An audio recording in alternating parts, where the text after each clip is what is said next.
శ్రీమాత్రే నమః. ఎప్పుడైనా ఒంటరిగా ఉన్నట్టు మీరు ఫీల్ అయ్యారా? చుట్టూ ఎంతమంది ఉన్నా నాకంటూ ఎవరూ లేరు అని ఎప్పుడైనా అనిపించిందా?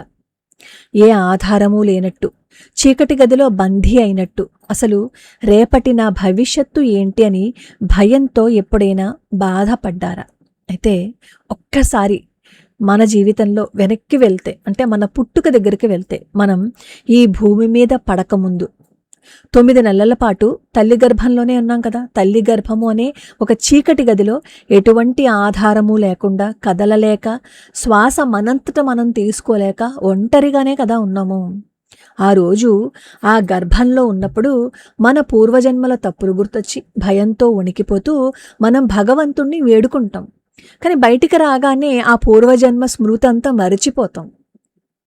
గర్భంలో ఉన్నప్పుడు జీవుడు సాక్షాత్తు విఘ్నేశ్వరుడిని స్తుతించిన పరమ పవిత్రమైన స్తోత్రం ఇది. గర్భకృత గణేశ స్తోత్రం అన్నమాట. గర్భంలో ఏ ఆధారము లేని రోజున వినాయకుడే కదా మనల్ని కాపాడారు. ఈరోజు ఈ బయట ప్రపంచంలో మనం పడే చిన్న చిన్న కష్టాల నుంచి, బాధల నుంచి, జాతక దోషాల నుంచి బయటపడేయడం ఒక లెక్క చెప్పండి. ఈ వీడియో మన జీవితంలో ఉన్న విఘ్నాలన్నింటినీ రూపుమాపబోతుంది. అసలు స్కిప్ చేయకుండా చివరి వరకు చూస్తే ఈ వీడియోలో ఏముంది అనేది అర్థమవుతుంది. మధ్యలోనే చూసి ఈ స్తోత్రం పేరు చెప్పలేదండి అని అడుగుతున్నారు. అలా అడిగినందుకు నాకేమీ బాధ కాదు. ఒక్క 5 నిమిషాల వీడియోని పూర్తిగా మనం చూడలేక అందులోంచి ప్రశ్నలు అడిగితే ఇంకా మనం ఈ స్తోత్రాన్ని రోజు చేయగలమంటారా చెప్పండి? అది అంతకు మించి నేను మిమ్మల్ని బాధ పెట్టాలని ఈ మాట అనటం లేదు. వీడియోలోకి వెళ్లే ముందు ఒక్కసారి వినాయకుడికి నమస్కరించి గం గణపతయే నమః అని కామెంట్ చేసేసి అప్పుడు వీడియో చూసేద్దాం. చాలామంది అనుకుంటారు ఈ స్తోత్రం చూసి గర్భ ఉవాచ అని ఉంది కాబట్టి కేవలం గర్భిణీ స్త్రీలు మాత్రమే చదవాలేమో అని. కానీ అది పూర్తిగా తప్పు. మనకి గర్భ అంటే గర్భంలో ఉన్న శిశువు లేదా జీవుడు అని అర్థం. ముద్గల అలాగే గణేశ పురాణం ప్రకారము జీవుడు తల్లి గర్భంలో ఉన్నప్పుడు పూర్వజన్మల జ్ఞానం అతనికి ఉంటుంది. తను చేసిన పాపాలన్నీ గుర్తొస్తాయి. స్వామి నన్ను ఈ జన్మ మృత్యు చక్రం నుంచి కాపాడు అని వినాయకుడిని ప్రార్థిస్తాడు. కాబట్టి ఈ భూమి మీద పుట్టిన ప్రతి ఒక్కరూ చదవాల్సిన స్తోత్రం అనమాట. ఎందుకంటే మనందరం ఒకప్పుడు ఆ గర్భంలో నుంచి వచ్చిన వాళ్ళమే కదా. మళ్ళీ ఇంకో గర్భంలోకి వెళ్లకుండా మోక్షాన్ని ప్రసాదించమని వేడుకునే అద్భుతమైన స్తోత్రం ఇది. మన శరీరంలో 7 శక్తి కేంద్రాలు ఉంటాయి. అన్నిటికంటే మొదటిదేంటి? మూలాధార చక్రం. మన వెన్నుముక చివరి భాగంలో ఉండేది. మనకి గణేశ అథర్వ శీర్షం ఏం చెప్తుంది అంటే వినాయకుడు ఎప్పుడు మన మూలాధార చక్రంలోనే ఉంటారు అని. ఈ మూలాధార చక్రం గనక బ్లాక్ అయింది అని అనుకోండి, రేపటి గురించి విపరీతమైన భయం వస్తుంది, ఇన్సెక్యూరిటీ ఉంటుంది, ఎంత డబ్బున్నా ఒంటరితనం మనల్ని వేధిస్తూ ఉంటుంది. మనం ఈ శ్లోకాలను చదువుతున్నప్పుడు ఈ సంస్కృత శబ్ద తరంగాలు ఉంటాయి చూసారా, అవి నేరుగా మన మూలాధార చక్రాన్ని ట్రిగ్గర్ చేస్తాయి. అసలు మామూలుగా గురువు లేకుండా మనం ఈ చక్ర సాధన చేయకూడదు. కానీ ఈ స్తోత్రాలు చదివితే ఆటోమేటిక్గా మన శరీరంలో ఉన్న కొన్ని చక్రాలు వాటంతటవే యాక్టివేట్ అవుతాయి. అలా యాక్టివేట్ అవ్వచ్చు. కానీ మనకి ఏమి తెలియకుండా టీవీల్లోనూ వాటిల్లోనూ చూసేసి ఈ చక్ర సాధన మాత్రం ఎప్పుడూ చేయకూడదు. భూమికి అధిపతి వినాయకుడు. ఈ భూమి అనే ఎలిమెంట్కి ఈ వినాయకుడు మన మైండ్ని ఎప్పుడూ రూటెడ్గా మారుస్తాడు. ఒక పెద్ద తుఫాను వచ్చిందనుకోండి, లోతుగా వేళ్ళున్న చెట్టు ఎంత పెద్ద తుఫాను వచ్చినా సరే పడిపోతుందా? పడిపోదు. కానీ వేళ్ళు లోపలికి అనుకోకుండా పైన ఉన్న మొక్క చిన్న గాలివానికి పడిపోతుంది కదా. ఈ స్తోత్రం చదివితే మన జీవితంలో ఎటువంటి కష్టం వచ్చినా మనం ధైర్యంగా నిలబడగలుగుతాం అన్నమాట. జాతక చక్రంలో ముఖ్యంగా బుధుడికి కేతువుకి అధిపతి అన్నమాట వినాయకుడు. కేతు దోష నివారణ అవుతుంది. జాతకంలో కేతువు కొన్ని ఇబ్బందికరమైన స్థానాల్లో ఉంటే మనిషికి సూసైడల్ థాట్స్ వస్తాయన్నమాట. ఎంత సంపాదించినా శూన్యంగా అనిపిస్తుంది. కేతువు అంటేనే బంధనం అనమాట. గర్భం కూడా బంధనమే కదా. ఈ స్తోత్రాన్ని చదివితే కేతు దోషాలన్నీ పటాపంచలైపోతాయి, మనశ్శాంతి అనేది లభిస్తుంది. అలాగే బుధ దోష నివారణ, వ్యాపారంలో నష్టాలు, చదువులో ఏకాగ్రత లేకపోవటము, తప్పుడు నిర్ణయాలు తీసుకోవటం బుధ దోషం వల్ల జరుగుతుంది. ఈ స్తోత్రం బుధుడిని బలోపేతం చేసి సిద్ధి బుద్ధిలని ఇస్తుందన్నమాట. ఈ స్తోత్రమే కాదు, గణేశుడికి సంబంధించిన మీరు ఏ స్తోత్రం చదివినా బుధ దోష నివారణ జరుగుతుంది.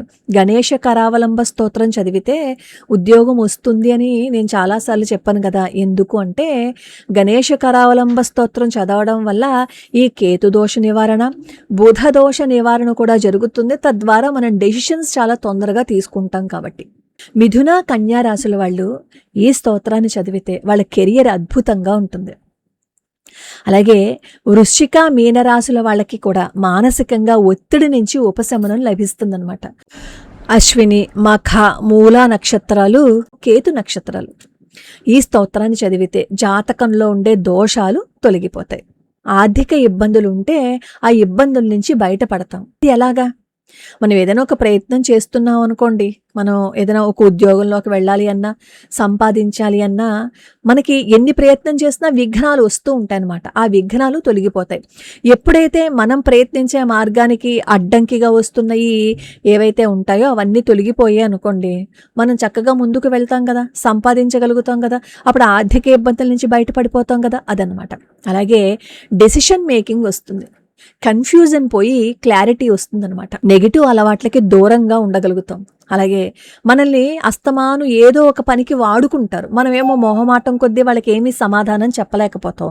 అలాంటి వాళ్ళకి మనం ధైర్యంగా నో చెప్పగలుగుతాం అనమాట. నో చెప్పగలిగే శక్తి వస్తుంది. అలాగే గర్భస్రావాలు అవుతున్నా, సంతానయోగం లేకపోయినా దంపతులు ఇద్దరూ గనక ఈ స్తోత్రాన్ని చదివితే మంచి జరుగుతుందన్నమాట. గర్భరక్షణ జరుగుతుంది. సంతాన సమస్యల నుంచి బయటపడే మార్గం మనకి కనిపిస్తుంది. ఈ శ్లోకం అర్థం నేను క్లుప్తంగా చెప్తాను. దీని అర్థం ఏంటంటే, ఎవరూ లేని అనాథలకు సైతం నువ్వే నాథుడివి కదయ్యా స్వామి. ఈ సృష్టిలో అందరికంటే ముందే పూజలందుకునే ఆది పూజ్యుడు నువ్వే కదా. నీకు నమస్కారం చేస్తున్నానయ్యా. సకల చరాచర సృష్టిలో ప్రతి అణువులో ఉన్నది నువ్వే. ఆ ఏనుగు ముఖాన్ని ధరించి భారాన్ని మోసే ఓ గజేశ్వర, నీకు నమస్కారం చేస్తున్నాను. నీకు మొదలు, మధ్య, ముగింపు అనేది లేదు. నువ్వు అనంతుడివి, కానీ ఈ సృష్టి యొక్క మొదలు, మధ్య, ముగింపు నువ్వే స్వామి. జీవితంలో విజయాన్ని సాధించడానికి దాన్ని అనుభవించే తెలివిని ఇచ్చే బ్రహ్మస్వరూపుడివి నువ్వే కదయ్యా స్వామి. సిద్ధి బుద్ధి అంటే అదే అన్నమాట. ఏదైనా సాధించగలుగుతున్నాము అంటే అది సిద్ధించటం, అది అనుభవించే తెలివిని అంటే బుద్ధి అన్నమాట. వినాయకుడి భార్యలు సిద్ధి బుద్ధి అంటే అవి. మనమేమో మానవ రూపంలో ఉండే సంబంధాలను పెట్టేసి వినాయకుడికి 2 భార్యలు, హనుమంతుడేమో పెళ్లి చేసేసుకున్నాడు, హనుమంతుడికి భార్య ఉంది అంటాం. సువర్చల అంటే శక్తి. నోటుకొచ్చినట్టు మాట్లాడతాం. ఇంకా మనకి బుర్ర బుద్ధి 2 పనిచేయదు కదా. మానవ సంబంధాలలాగే భగవంతుడి సంబంధాలను కూడా మనం చూస్తాం. మన బుద్ధి అక్కడే ఉండిపోయింది. శివుడు, విష్ణువు, శక్తి, సూర్యుడు అందరిలోనూ ఉన్న పరమాత్మ శక్తివి నువ్వే. మమ్మల్ని కమ్మేసే ఈ ప్రపంచ మాయను దాటే నాథుడివి నువ్వే. వెంటనే అంటారు, శివుడికి కూడా వినాయకుడే శక్తి ఇచ్చేశాడా, విష్ణువుకి కూడా వినాయకుడే శక్తి ఇచ్చేశాడా అంటాం. మన మెదడు మోకాల్లో లేదు, అరిపాదాల్లో కూడా లేదు. అందుకని మనం అలాగే ఆలోచిస్తాం. బుద్ధి ఎప్పుడు నీచంగానే ఆలోచిస్తుంది కాబట్టి మనం నీచంగానే, చాలా తక్కువగానే ఆలోచిస్తాం. వేదాలు, యోగులు నిన్ను పూర్తిగా స్తుతించలేక నీ పాదాలే శరణు వేడాయి.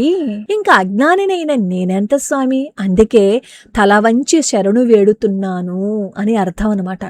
ఈ స్తోత్రమే గర్భకృత గణేశ స్తోత్రం. ఈ స్తోత్రాన్ని రోజుకో శ్లోకంలో మేము అప్లోడ్ చేశాము. కామెంట్ సెక్షన్లో ఈ స్తోత్రం పిన్ చేసి ఉంటుంది, ఒకసారి చూడండి. నన్ను ఈ గర్భ దుఃఖం నుంచి, ఈ సంసార చక్రం అనే నరకం నుంచి రక్షించు, నన్ను నీ పాదాలకి దాసుడిని చేసుకో అని అర్థం అన్నమాట. పొద్దున్నే బ్రాహ్మీ ముహూర్తంలో లేదా సూర్యోదయ సమయంలో చదవడం చాలా మంచిది. కుదరని పక్షంలో రాత్రిపూట పడుకునే ముందు కాస్త ఈ స్తోత్రాన్ని మననం చేసుకోండి. గర్భిణీ స్త్రీలు చదివితే సుఖ ప్రసవంతో పాటు తేజోవంతమైన బిడ్డ పుడుతుంది. ఎవ్వరైనా చదవచ్చు. ఈ రోజు నుంచి మొదలు పెట్టండి. మరి పొద్దున్న అయిపోయింది కదండి అంటారేమో, సాయంత్రం ఇంకా మిగిలే ఉందిగా, హాయిగా రాత్రైనా చదువుకోవచ్చు.